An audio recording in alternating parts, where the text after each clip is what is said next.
അങ്ങനെ കളിയും ചിരിയും ബഹളും എല്ലാം ആയിട്ട് നാട്ടിൽ നിന്ന് കൂർഗിലേക്കിലെ നമ്മളെ ലേഡീസ് ഓൺലി ട്രിപ്പ് 2 ബസ്സിലായിട്ട് യാത്ര തിരിച്ചിട്ടുണ്ട്. ബസ്സിൽ കയറിയ പാടും ഒരേ പാട്ടും ഡാൻസും എല്ലാം ആയിട്ട് എല്ലാരും ഒരേ വൈബ്. അതിൽ പ്രായ വ്യത്യാസം ഒന്നും ആരും നോക്കിയില്ല, എല്ലാരും ഒരുപോലെ അടിച്ചു തിമിർത്ത് തകർത്തു എന്ന് വേണം പറയാൻ വേണ്ടിയിട്ട്. വീട്ടിലെ വേവലാദ്യം പ്രയാസങ്ങളെല്ലാം ഇറക്കി വെച്ചിട്ട് ഇതുപോലൊരു യാത്ര, അത് ഒരു ദിവസമെങ്കിലും ഒരു ദിവസം അതെന്തായിട്ടും വേണ്ടുന്നതാണ് കേട്ടാ.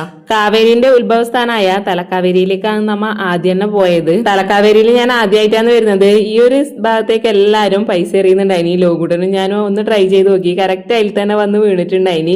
പിന്നെ ഓരോരോ സ്ഥലത്തെത്തുമ്പോൾ നമ്മ ഫോട്ടോസ് എല്ലാം എടുക്കുന്നുണ്ടായിനി കേട്ടാ. പിന്നെ രാവിലത്തെ ചായ കുടിച്ചതിന് ശേഷം നമ്മൾ നേരെ പോയത് ത്രിവേണി സംഗമം കാണാൻ വേണ്ടിയിട്ടാണ്. ഓരോരോ സ്ഥലത്തെത്തുമ്പോൾ നമ്മ കുറെ ഫോട്ടോസ് എല്ലാം എടുക്കുന്നുണ്ടായിനി. എല്ലാരും ഒരുമിച്ച് നിന്നിട്ടും ഒറ്റക്ക് നിന്നിട്ടും പിന്നെ കുറെ നാൾ കഴിഞ്ഞിട്ട് ഇതെല്ലാം എടുത്ത് നോക്കുമ്പോൾ അതെല്ലാം നമുക്കൊരു ഓർമ്മയാണ്. രണ്ടമ്പലവും ത്രിവേണി സംഗമവും പിന്നെ ചെറിയൊരു മ്യൂസിയവും കഴിയുമ്പോഴത്തേനും ചോറിക്കേണ്ട സമയമായിട്ടുണ്ടായിനി. പിന്നെ നല്ലൊരു ഉച്ചഭക്ഷണം കൂടി കഴിച്ചതിന് ശേഷം പിന്നെ നമ്മൾ ചെറിയൊരു ഷോപ്പിങ്ങിനായിട്ട് ഇറങ്ങിയിട്ടാ. എവിടെ നോക്കിയാലും തേൻ, വൈൻ, പിന്നെ സ്പൈസസ് അതെല്ലാം വലിയ സ്ഥലങ്ങളാണ് കൂടുതലായിട്ട് ഉണ്ടായിരുന്നത്.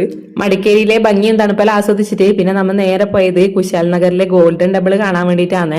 മുമ്പേ ഇവിടെ വന്നിട്ടുണ്ടെങ്കിലും ഓരോരോ തവണ പോകുമ്പോൾ യാത്ര അനുഭവം ഇല്ലേ, അത് വേറെ ഒരു ഫീലാണ്. പിന്നെ എനിക്ക് ഏറ്റവും സന്തോഷം തോന്നിയ ഒരു കാര്യം എന്താണെന്ന് വെച്ച് കഴിഞ്ഞാല് ഗോൾഡൻ ടെമ്പിൾ വെച്ചിട്ട് ഇതാ നമ്മളെ വീഡിയോസ് കാണുന്ന കുറെ പേരെ കാണാൻ വേണ്ടിയിട്ട് പറ്റി. ഇവരും ഇതുപോലെ മാതമംഗലത്ത് നിന്ന് ഇങ്ങോട്ട് ടൂറിന് വന്നതാണ്. കണ്ടപാടെ ആദ്യം ചോദിച്ചത് അമ്മേനെയാണ്. പിന്നെ നമ്മളെ ഉണ്ണിയപ്പം വീഡിയോസ് എല്ലാം കാണാറുണ്ട്, ഉണ്ണിയപ്പം ഉണ്ടാക്കുന്ന കാണാൻ വേണ്ടിട്ട് ഭയങ്കര ഇഷ്ടമാണെന്നെല്ലാം പറഞ്ഞപ്പോ ഒരുപാട് സന്തോഷം തോന്നി. പിന്നെ ഏറ്റവും ഒടുവിലായിട്ട് നമ്മ പോയത് രാജാസൈറ്റിലെ ആ സന്ധ്യാനേരം കാണാൻ വേണ്ടിയിട്ടാണ്. പിന്നെ നമ്മളെ ട്രിപ്പിന്റെ ആ ഒരു എൻജോയ്മെന്റ് കളയണ്ടായി വെച്ചിട്ട് വീഡിയോസ് ഒന്നും ഞാൻ കൂടുതൽ അങ്ങനെ എടുത്തിട്ടുണ്ടായിട്ടാ. ഏറ്റവും കൂടുതൽ നമ്മളെ ആകർഷിച്ചിട്ടുണ്ടായത് അടുത്ത പൂന്തോട്ടാണ് കേട്ടോ. ഒരു രക്ഷയുമില്ല. പൂക്കൾ പറഞ്ഞാൽ പല പല വെറൈറ്റീസിലെ പൂക്കളും ചെടികളും ഒന്നും പറയണ്ട. ജമന്തികളെല്ലാം പല വെറൈറ്റീസിൽ, ഇത്രയും ചെറിയ ജമന്തിയിലെല്ലാം എത്രയാ പൂക്കളെല്ലാം ഉണ്ടാവുന്നല്ല. ഇതെല്ലാം കാണുമ്പോൾ കടലാസ് വെച്ച പോലെ ഉണ്ട്, പക്ഷെ അല്ലാട്ടാ എല്ലാം ഒറിജിനലാണ്. പിന്നെ ഇവിടെ നമ്മൾ പോകുമ്പോഴത്തേക്ക് തന്നെ നല്ല പാട്ട് ഡാൻസ് എല്ലാം ഉണ്ടായിനി. നല്ല കളർഫുൾ ആയിട്ട് കാണാൻ വേണ്ടിട്ട് നല്ല ഭംഗിയില്ലേ. ഇത്രയും ദൂരം യാത്ര ചെയ്ത് വന്നിട്ട് ഒരു ദിവസം കൊണ്ട് ഇത്രയും സ്ഥലങ്ങളെല്ലാം കവർ ചെയ്യാന്ന് പറഞ്ഞാൽ തന്നെ വലിയൊരു കാര്യമാണ്. നമ്മളെ ലേഡീസ് ഓൺലി ട്രിപ്പിന്റെ വിശേഷങ്ങൾ ഇത്രയാണ്. അപ്പൊ അടുത്ത വീഡിയോയിൽ കാണാം.